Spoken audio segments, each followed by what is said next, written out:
How intriguing. Hey, what is going on, You everybody? dare. And welcome to Fantasia. For today, we're going to be jumping into another session of Epic 7 out today. Don't get the wrong Got some more idea. first impressions for you I'm guys. just here to enjoy This time your around, we have shenanigans. Eye of the Abyss Fumyr, who is coming to bless us with her presence. Another summer is upon us, guys, and we are about to see a bunch of very cool units teased. All the animations have been teased already by Smilegate, but we're going to be revealed, they're going to be revealed to us one at a time. The first one is going to be Fumyr here, and she looks absolutely gorgeous. Love the design, especially with the hair. I think it's a really nice touch.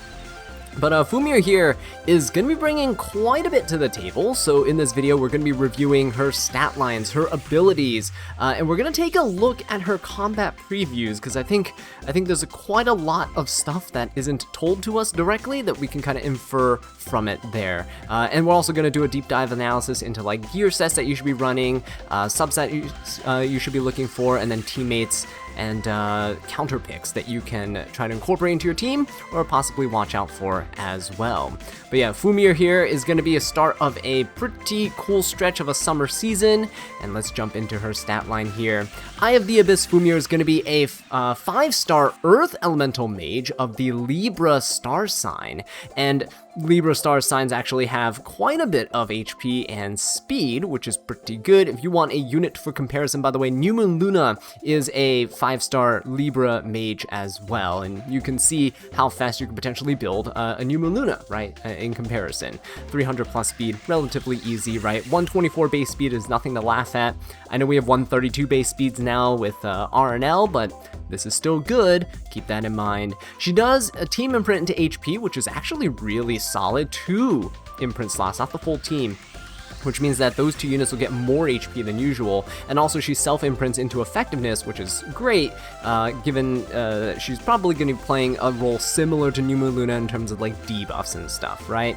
Now let's take a look at her skills. Her skill 2, called Blue Despair, envelops all enemies with the energy of the deep sea, dispelling 2 buffs before decreasing combat readiness by up to 25%. And this skill grants an extra turn. Now, this is an active skill, which means Fumyr doesn't come with a passive ability, much like New Moon Luna, much like New Moon Luna with her skill 2, right, giving combat readiness and stuff, defense breaking. So you can see here, she was pushing the opponents back.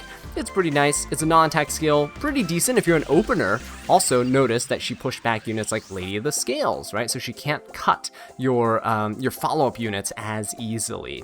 So that's pretty nice. Her skill 3 is called Eye of the Abyss. She pierces the foremost enemy hero with light, inflicting detain. And when detain is inflicted, grants deterrence to the caster for 3 turns. Grants a barrier proportional to level and stealth to the caster for 2 turns. So it's a lot to unpack here, right? She gets this detain, this deterrence. Detain temporarily removes the target from the battlefield, guys. This is literally just I don't really want to deal with you, so bye-bye, banish the Shadow Realm, just see you later, sucker, right? It's like a post-ban of post-bans. We started the match and I decided, I'd rather not. That's actually really, really powerful. Now, the only thing I think, like, checking this thing, keeping it a little bit balanced here, well, a couple things. One, it can only apply to 1 hero on the battlefield at a time, and it's unaffected by effect resistance, right? That's just the condition of the skill, so you don't need to build a ton of effectiveness. This can't be resisted. It just, poof, gone. What balances this is that this has to target the foremost enemy, which means it has to be the frontline unit. I assume if the frontline unit's not there, it'll just go down the line, right? So that's where you can't necessarily choose who you're going to be banishing to the Shadow Realm, but this is really decent depending on the circumstance, right? We'll get to it when we look at the combat demos that they show. Now, deterrence here is a unique effect that's applied. This is not a buff, by the way. Unique effects will still exist through like Notos' skill 3, his domain expansion, by the way. So unique effects will just stay on the character. They can't be dispelled. Now this says deterrence maintains detain, and this is unaffected by cooldown, increase, and decrease effects. So I assume buff increase durations, buff decrease durations, stuff like that, right? Because it is a unique effect. So that is, again, going to be kind of interesting to see. Keep in mind this thing has like insane skill cooldowns as well, 7 turns. I mean, you do get 3 skill enhancements here, so it'll go down a little bit. You do get an extra turn with the skill too, so you'll probably cycle through your skills. It's not like, you know, you can put this on more than one unit, so you're only gonna delete one person and banish them right at a time. You can't be like Pegasus and just steal like a bunch of souls of everybody all at once. But yeah, we can see here that Fumyr is going to go ahead and snipe out of existence, and this is so cool. They actually just give this like lingering orb of like water right there to represent where the opponent used to be. That's kind of sick in my opinion. And her skill 1, called Elemental Magic, attacks the enemy with Elemental Magic, well, with up to a 40% chance to stun for 1 turn. A soul burn of this uses 10 souls, and you can increase the effect chance to 100%. So yeah, pretty par for the course, right, in terms of a unit like this where you're controlling the battlefield. Adding additional stun on top of that's a lot of synergy. Typical skill 1 skills are either increase combat readiness of your unit, decrease combat readiness of your opponent's unit, stun, or sleep. That's really typical nowadays. But yeah, next up we have an artifact reveal called Refracted Desire. So this artifact that you can summon on Fumyr's banner here gives you 2 different abilities depending on when you go. When the caster takes the first turn, has a 50 to 100% chance to grant increased effectiveness to caster for 3 turns. When an ally, except for the caster, takes the first turn, has a 50 to 100% chance to increase combat readiness of the caster by 20%. And this only can apply to 1 hero within a team, so you can't stack like 3 mages and, I don't know, a Zeo and, you know, just go ham, right, on the enemy. Now, this artifact is actually really solid because of its like flexibility, right? You can run this on Fumyr and run something faster like RNL, like a Zeo or whoever, and you'll still get the effectiveness buff.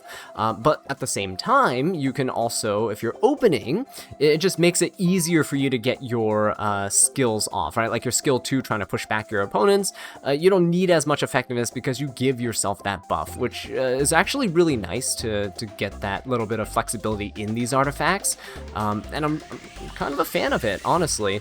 This also looks like something that could be really good on a unit like Zeo. This artifact has a lot of applications because it's a mage exclusive. Keep in mind though that you are giving up Tagahel's Ancient Book for this, which can be a bit of a trade-off, right, depending on who you're using this for. On the topic of artifacts, we did mention that nothing really compared to Summer Fumyr's artifact, but I do take that back. Looking through all the mage artifacts here, we do have something that resembles it. Umbral Keystones, which surprisingly is Fumyr's artifact, the regular Fumyr's artifact, also has an effectiveness increase effect here. This is to all allies for 10% rather than just yourself for 50% with the buff if you go first. And it says at the end of every 2 ally turns, except for the caster, increase combat readiness of the caster by up to 20%. This, of course, is very similar to the gaining 20% if you don't go first. The only thing is that this is more conditional in that you have to take 2 ally turns. So whether it's a Rinnock or an RNL taking an extra turn while going first, or a Zeo bridging into some other unit, and then you get the 20% combat readiness boost at the end of that unit's turn. Either way, Umbral Keystones kind of parallels the Summer Artifact that we're about to see released. Highly recommend just grab the Summer Artifact though, use your Powders of Knowledge. Any limited artifact is worth buying with this because you never know if it's going to be very useful later, and these units and artifacts only rerun once a year, if even that, so you definitely don't want to miss out on your chance to get them while you can. Umbral Keystones is like a super backup, I guess, if you're trying to work your way up to powders and things like that. There's really no other artifact that comes to mind, in my personal opinion, that will be really good in terms of replacing her own artifact. Tagehel's Ancient Book obviously comes to mind if you just want more souls to support your teammates and such. She is a mage, she is rather flexible in that department. Or if you're really just trying to make sure she stays alive in certain matchups, then definitely go for something like Proof of Valor to make sure that she is tanky and that she won't get obliterated immediately, so that she can stay on the field long enough for your deterrence and the detain effect to get its maximum value, right? Clear out the entire rest of the enemy team before you deal with that last unit. Really briefly, let's go ahead and talk about the sets that you can be running on your Fumyr. Because she's very similar to New Moon Luna and has such a high base speed, definitely recommend speed set as your 4-piece set on her, right? She doesn't have anything that necessarily needs her to be running the new weakening set or anything like that. Her skill effects aren't like capped to 85% or anything. Speed set, hands down, the way to go. Now your 2-piece set can really depend on the type of build that you're going for. If you're building a slower Fumyr, one that wants to use her artifact, gain that 20% combat readiness because you're opening with somebody else, immunity is always a fantastic option, especially nowadays with so many units that inflict debuffs that don't necessarily strip your buffs beforehand, which I really do like from a balancing perspective. Now, of course, hit set is also going to be a way to go because increased effectiveness is always good for her skill 2 and her skill 1, despite her skill 3 ignoring effect resistance. But yeah, that is also something that you can consider. Things like bulk with HP set could also be okay. Personally, I'd probably just value the immunity set over everything else. But yeah, as for that, I think that's just about it. She's going to be a very standard opener / debuffer type of unit, and so these are sets I would go for. Here we have New Moon Luna being used as a blank slate to see what potential builds we can use on Fumyr. I'm only going to show one potential build here because my speed gear is honestly not that great. We are using Tagehel's Ancient Book as an artifact as a placeholder, but keep in mind that her artifact's actually a bit better because it gives defense as a stat, but we don't have any mage artifact currently that do that. But yeah, she gets defense as well as HP, so I think that's pretty cool. We took away imprint concentration, so that won't affect our overall stats either. And we're currently rocking a speed immunity build, kind of in a pretty decent sweet spot, I'd say, right? 307 speed with over 100 something effectiveness. Keep in mind, she gives herself that effectiveness buff with her artifact if she goes first. So if you're opening with her, if she is the fastest, you'll have extra effectiveness to work with. If she doesn't go first, it doesn't really matter because she'll skill 2, kind of push back the opponent a little bit. Some units might get caught up in it, some won't. And then she'll take an extra turn, and then you can just S3 and literally delete a unit from the game. So that is, yeah, that's just how it is. You don't need effectiveness for that purpose, but I think it's also important to keep a bit of bulk on her. Unfortunately, I only had a defense necklace as a fast necklace here, but I could probably drop some speed and get an HP necklace on here. That could also work. Yeah, you definitely do want some bulk on her so she stays alive, because if she goes down, I assume because the unique effect is tied to her, it maintains the detain effect, right, the deterrence, that if she goes down, then the enemy escapes from the jail, yeah? Let's jump into the combat demo, guys, because this is where all the magic happens. Eye of the Abyss Fumyr going to be opening up, and we can see that she already comes with that effectiveness buff from her artifact, which is amazing, allowing her to push back everybody on the opponent's side, including the Lady of the Scales, who no longer exists. She's literally a floating orb of water, and with that, Fumyr essentially just became another Lady of the Scales counter, right? I do want to say that this Notos being stunned here by the Fairy Tale Tenebria is complete luck, and this would never happen to me, ever. The Notos would just skill 3 at this point, and then the game will be over. But because it's a showcase video, we're showing more ideal conditions, right, from the official Epic 7 channel. And Fumyr, though, sniping Lady of the Scales out immediately, or whoever the frontline is. It doesn't have to be Lady herself, by the way, because the frontline unit is the one that gets that 70% damage share. By banishing them to the Shadow Realm, you essentially allow your team to just deal with everybody else with the greatest of ease, right? Except Notos, of course, but we can see here that Notos is not going to be taking a turn anytime soon. He's pretty far back, and you can just easily chip away at your opponent. Now, this is a bit concerning because obviously, if you go first, if you're a faster playstyle, you're literally just playing 3v or 4v3, right? For your opponent, it's a 3v4. It's an uphill battle. It is really, really bad to let Fumyr go off. It's a completely new effect, but you can see here she does have a cooldown counter, right? So once these 3 turns go away on her detain, then Lady of the Scales will come back. So that is really important to note. She can only have this 1 at a time, so even if you reduce her cooldowns, I bet if you try to go for a skill 3 on somebody else, I'm pretty sure it just won't work. So that is something to definitely note here. Now, Fumyr's unique effect here, I wish they'd show it, but the unique effect here should work under Notos' domain, because Notos gets rid of all buffs, but the golden border, right, is a condition, it's not a buff, right? It's a unique effect. Kind of like Lady of the Scales is a frontline 70% damage share stuff, right? It is not a buff. So yeah, Lady of the Scales comes back, boom, just poofed out of existence once again. And wow, this Notos is going to be dealt with quite swiftly here. And honestly though, the main question here is what happens when Notos is gone? And they don't show it. I think the match literally just ends. But that's the big question, right? Because if that is the case, if you finish everybody else off, and let's say your opponent's frontline unit comes back, you finish off their last unit that's standing besides the frontline unit, if you banish them with Elvira, Fumyr, do you literally just win the game? I don't know. But we're seeing Fumyr coming in. This is an example of her going second. RNL's going first here, right? Fumyr can just zap somebody out of existence. Oh, but keep in mind, they're pairing this with Genesis Raz, because he gets extra damage for 1 less unit. For every unit your opponent has that's less, right, than 4.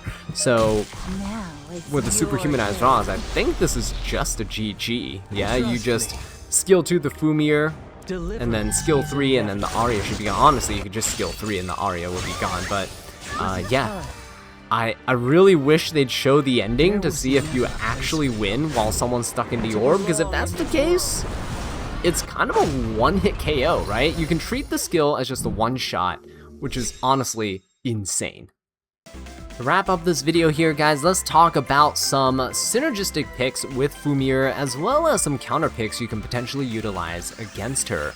So when it comes to synergistic picks, obviously any units that potentially go first will allow you to jump up in combat readiness if you're on her own artifact or on regular Fumyr's artifact, right? Both are pretty decent options. So of course, Zio gonna be one of the top units here.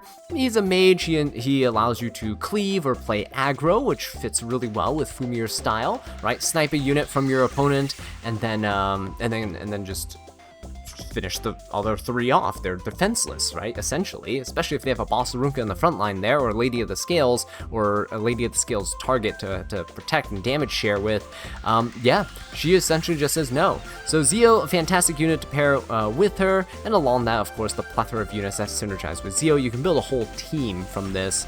Other units include things like Rinok, for example, right? Rinok with the ability to just go in, deal a ton of damage to your opponents. Keep in mind though that Rinok does take an extra turn, so it will synergize with Fumyr's artifact, Umbral Keystones, but you might get countered by Bunny Dom, which we'll talk about a little bit later. Same thing with RNL, you can take that extra turn, but you might have a little bit of trouble with that skill effect nullifier that comes up.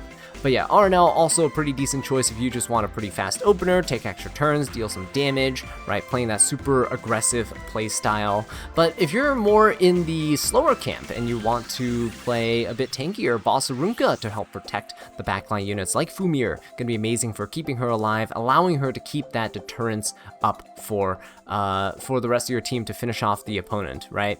Estelle with the damage share, also fantastic as a pick here. And if you don't have Estelle, but you do have Arwell sitting around, Arwell has very similar effects with her escort buff.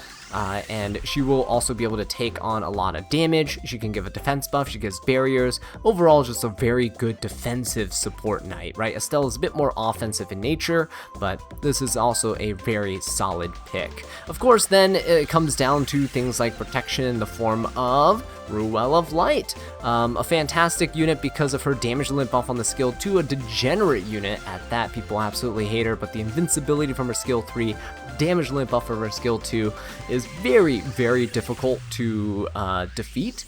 And if you can keep Fumyr alive long enough for the rest of your team to finish off whatever units your opponent has left, then you should be good, right? Now, when it comes to counterpicking Fumyr, the main thing is just don't let her take first turn. You have to probably pick similar units that we were just mentioning. Fumyr will stealth after she skill 2, so keep that in mind. So you can potentially try to Zeo her, right? Zeo does work against her. You can go for things like the Rinox. You can go for things like the RNLs, right? You can go for any fast unit you want to try to get rid of her.